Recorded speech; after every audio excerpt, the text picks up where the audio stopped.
We firstly need to know that we have been created by the Almighty. We have parents, and yes, the parents have relatives. They too have parents, and they have brothers and sisters in most cases. We too have brothers and sisters. Later on we get married, we have in-laws, we have so many different people who are connected to us either through blood or through marriage.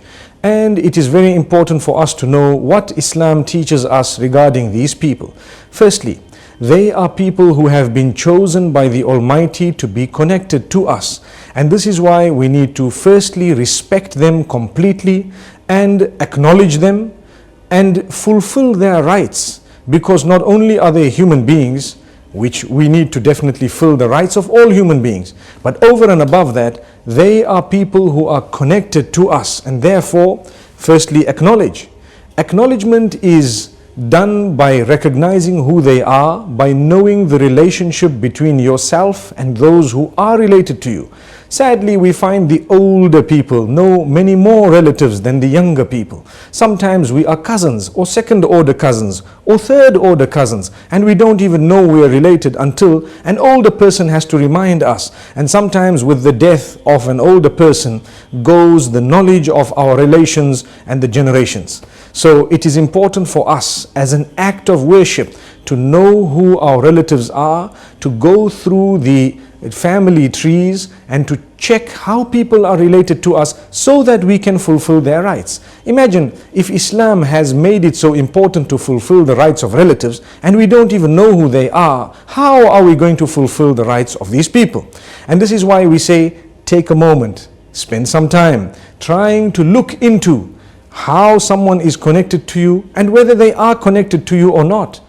Ultimately, we're all connected through Adam, the first human being, may peace be upon him, and thereafter even through the Prophet Noah, according to the revelation, when the children and the offspring after him were all from his progeny. So we are definitely connected, but here we are speaking of those slightly closer. It is important that once in a while we visit each other, we share some gifts once in a while, we try our best to solve and resolve matters. We don't allow matters to arise in the first place. We have a good heart. And when we say a good heart here, primarily we're referring to translating the deeds and the actions of a person or their statements in the positive way, even though there may be a negative way of translating them. Sometimes someone gives us a gift and we start thinking, or the devil makes us think, why did they give us a gift? Why is this happening? You know, maybe they want something from me. Maybe they need something from me. Perhaps they are being this and that. Maybe they have ulterior motives.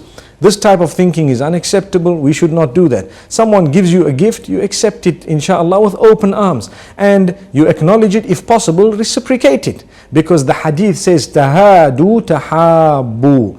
Give gifts to one another, for indeed it will create the bond, it will further the bond, it will create love between you. So it's important for us to know this as well. So we visit once in a while. Also, importantly, we inquire about their health and their condition. The health meaning the physical health, and the condition meaning sometimes the economic condition, the other problems they may be going through, certain things they may be facing in life. Many a times we have wealth, we work with people, we try and assist others, but our own relatives are complaining of being poor, of not being able to afford things, of having marital problems without others to help them. Yet within the home there is a counselor. You know, they normally say within the home when there is an electrician, that is the home where the bulbs will not be working. I hope that's not the case with us.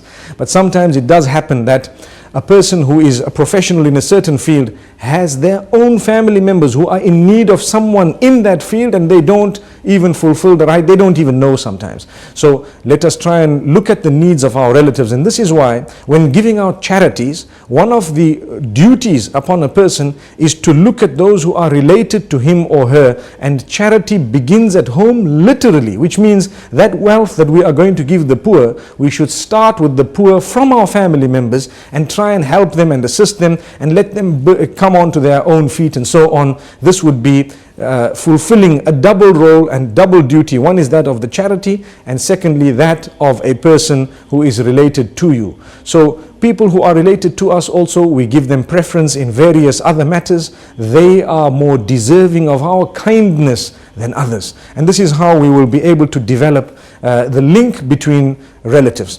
What is also very important to know and to understand is when we mix with our family, automatically our children may be inclined towards the children of the greater family because we've allowed them to mix. Sometimes you send your child to a university or a school, they come back married, or they come back wanting to get married. To whom? Sometimes to people whom we might not really approve of. Well, it was our fault for not having taught them the ropes and for not having constantly reminded them why they are going to the university, and ultimately for having chosen a type of school or a type of environment where they would be prone to that type of an ending. Whereas had we mixed with our family members, had we allowed our family members to interact with us, there is a greater possibility that the day marriage comes into play, we might find people who will, marry within circles that we are aware of. In no ways are we encouraging marriages inside a small family, but we are saying within the extended family, within the community, and so on. If you take a careful look at a lot of communities, they are linked somewhere down the line somehow. And it only requires a person of knowledge to inform us of how the link is. And this is very, very important. We also need to know that when it comes to relatives, it's not going to be easy sometimes to maintain a relation. This is why the Prophet, peace be upon him, says, لَيْسَ الْوَاصِلُ بِالْمُكَافِئِ إِنَّمَا الْوَاصِلُ الَّذِي مَنْ إِذَا قُطِعَ رَحِمُهُ وَصَلَهَا. A person who is a good maintainer of family ties is not the one who reciprocates. They call it a tit for tat relation. They give you, you give them. They invite you, you invite them. So much so that I know of people who write a list of how many have invited them to their weddings with the idea that the day I have a wedding in my house, I will invite exactly that list. That's just culture. Really speaking, we don't need to be confined to that list. In fact, we don't really need to invite those who've invited us always, and we don't need to stick only to those. However, the hadith continues to say the true maintainer of family ties is the one who makes an effort to mend a broken relation. So you make the first step. You take the first step, you make the effort, and you try your best, you compromise a little bit here and there, and you make sure that these people come together. At least they are speaking, at least they are greeting, at least they visit each other once in a while, and they are on good terms. You don't need to be in the best of terms, because sometimes that might not be possible, but at least you don't have a problem and you have a good understanding. Also, what is very important is the live and let live policy when it comes to relations and when it comes to greater family. Sometimes you have the term in-laws, and I always fail to understand why the word law has to come into this. They call them in-laws, perhaps because the lawyers come into play. One wonders why they do this. But at the same time, whether we understand the term or not, we know who we are speaking about. These people sometimes may be slightly different in thinking. We need to live and let live. Tolerate.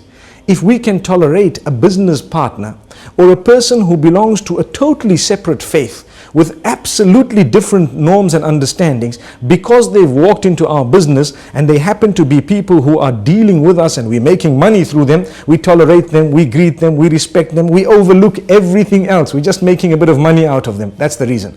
Don't you think that a relative is more deserving and the in-laws are more deserving of us tolerating, overlooking, ignoring certain things that really don't have anything directly to do with us in order to maintain that link which is going to earn us not just the dollar or the rupee or the rand, but the rewards with the Almighty. And we need to understand that the Almighty is watchful. He knows. He is the one who planned that this relative will become your relative or will be your relative from the beginning. And He is just watching us. We all know life is a test. And we need to pass this test. So let us also develop this live and let live policy where don't interfere in somebody's life in a negative way. Even if something is positive, you tell them once, you tell them twice, and then it's between them and the Maker. And really, if they don't want to take heed, it's one of those things they will have to answer to the Maker. But if you destroy the relation completely, there may be some other matters which may arise, which you could have been of benefit regarding, but because you burnt one bridge, nobody could cross that bridge thereafter. So let's understand, sometimes we need to look at the broader picture, and sometimes our daughter can suffer because of our silly behavior with her in-laws, and sometimes our son can suffer because of our silly behavior with his in-laws.